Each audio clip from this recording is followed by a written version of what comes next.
Avis vascular centre మన దేశంలోనే the best varicose vein hospital. తీసే టైంలో రాఘవేంద్రరావు గారితో నేను గొడవ అన్న కానీ చిన్న డిస్టర్బెన్స్ వచ్చింది పద్మాలయకి అని చెప్పి అంటారు. ఏంది ఇష్యూ ఏంది రాఘవేంద్రరావు గారితో? తెలుగులో రాఘవేంద్రరావుతో సినిమా ఎప్పుడు చేయలేదు. కరెక్ట్, తెలుగులో తీయలేదు, హిందీలో చేశాం. హిందీలో హిమ్మత్ వాళ్ళ తీశారు. కానీ ఇంకో సినిమాకి రాఘవేంద్రరావు చేయనని చెప్పారు. రాఘవేంద్రరావు అయితే చేయకపోతేనే రాఘవేంద్రరావు అసోసియేట్ చేస్తామని చెప్పేసి ఒక సినిమాకి ఆయన అసోసియేట్ని తీసుకెళ్ళి పట్టుబట్టి సినిమా తీశారు అంటారు. అదేం లేదు, మా హిందీకి మేము ఫస్ట్ హిందీయే కాదు, తెలుగు కానీ హిందీ కానీ ఎప్పుడైనా డైరెక్టరు పలానా డైరెక్టర్ ఉంటేనే మనం సినిమా తీయగలం అనేది ఎప్పుడూ లేదు.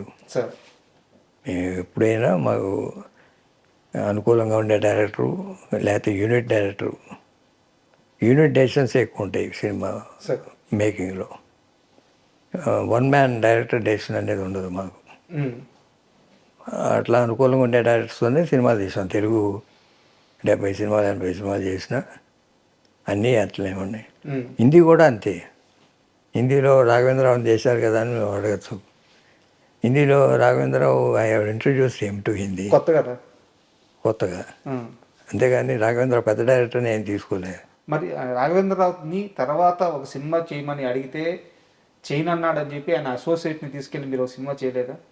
అదేం లేదు, అతను మాకు 3 సినిమాలు చేశాడు ఒకే సంవత్సరం. హిమతోలా చేశాడు, జెస్సీ సౌదా చేశాడు, కామయాబు చేశాడు, హోషియార్ చేశాడు. మధ్యలో అతను అసిస్టెంట్ రవిచంద్ర అనే హనుమంతరావు ఖైదీ పెట్టుకున్నాడు. అప్పుడు రాఘవేంద్రరావు డేట్స్ లేవేమో తెలియదు, సరిగ్గా గుర్తురాలి. క్వశ్చన్ నువ్వు అడిగేది ఇప్పుడు గుర్తొచ్చిందే. ఇప్పుడు గుర్తొచ్చింది. ఖైదీ రవిచంద్ర చేశాడు, రాఘవేంద్ర అసిస్టెంట్. రాఘవేంద్ర అయినా ఒకటే, అసిస్టెంట్ అయినా ఒకటే. హనుమంతరావు ఆయన సిద్ధాంతం ఏంటంటే తీసుకెళ్లారంటగా, ఎవరైనా ఒకటే నాకు. ఇది మీ అన్నదమ్ముల్లో ఉండే మొండి ధైర్యం.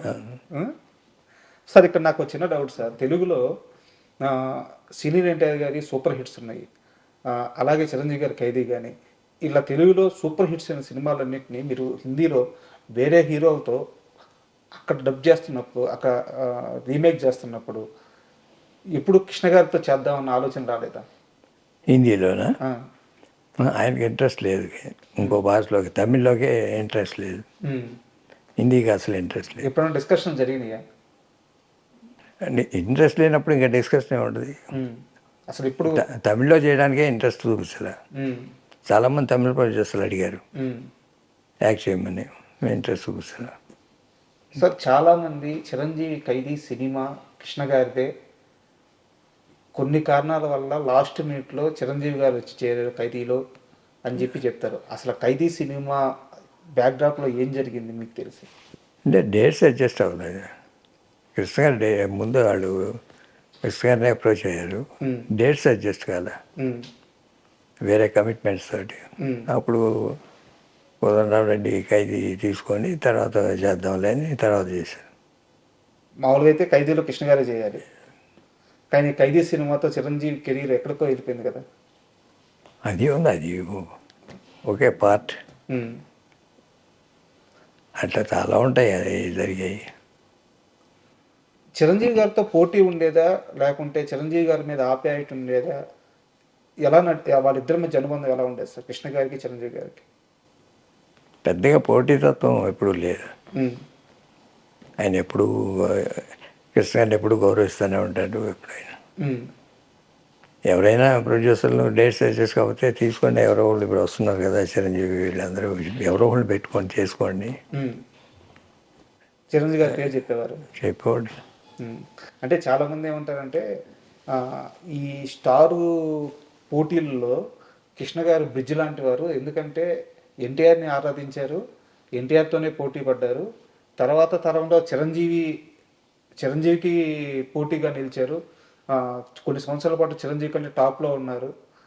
ఇలా అందరితో కాంపిటేట్ అయ్యి అందరితో పోటీలో నిలబడి ఒక బ్రిడ్జ్ లాగా నిలబడిన వ్యక్తి కృష్ణ గారు అని చెప్తారనమాట. అందుకని ఈ ప్రశ్న అడిగాను. అది పోటీ అంటే సినిమా తరంగా పోటీ తప్ప మన సినిమా బాగుండాలి. అప్పుడు సింహాసనం చేసినప్పుడు, ఆ రోజుల్లో సింహాసనం చేసేటప్పుడు అందరూ పెద్ద హీరోలు, చిరంజీవి గారు కానీ బాలకృష్ణ గారు కానీ వీళ్ళందరూ. బట్ అయినా దానికి అబోవ్ వచ్చేసింది కదా సింహాసనం ఓపెనింగ్ అనేది, ఇప్పటికీ చెప్పుకుంటూ ఉంటారు. ఎందుకంటే ఆ డేస్లో అది హైయెస్ట్.